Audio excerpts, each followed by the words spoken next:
বাংলার চিরায়ত লোকশিল্পগুলির মধ্যে অন্যতম হলো কবিগান। একসময় গ্রামে গঞ্জে সমাজ সচেতনতা প্রচারের অন্যতম হাতিয়ার ছিল এই কবিগান। বর্তমানে স্মার্টফোনের যুগে হারিয়ে যেতে বসেছে এই লোকশিল্প। এই শিল্পকে বাঁচিয়ে রাখার লক্ষ্যে পূর্ব বর্ধমান জেলা তথ্য সংস্কৃতি দপ্তরের উদ্যোগে কাটোয়া মহকুমা গ্রন্থাগারে গতকাল থেকে শুরু হয়েছে 3 দিনের রাজ্য কবিয়াল মেলা এবং কর্মশালা। এই কর্মশালায় 100 জন কবিয়াল অংশ নিয়েছেন। এই কর্মশালায় এসে উপকৃত হয়েছেন বলে জানিয়েছেন কর্মশালায় অংশগ্রহণকারী কবিয়ালরা।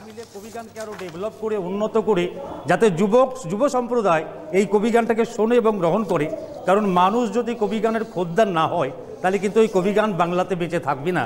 এই বাংলার ঐতিহ্যবাহী যে লোকসংস্কৃতি সেটা যদি বেঁচে না থাকে বাংলার একটা বড় ক্ষতি হয়ে যাবে, বাংলার একটা অঙ্গ হানিও ঘটবে।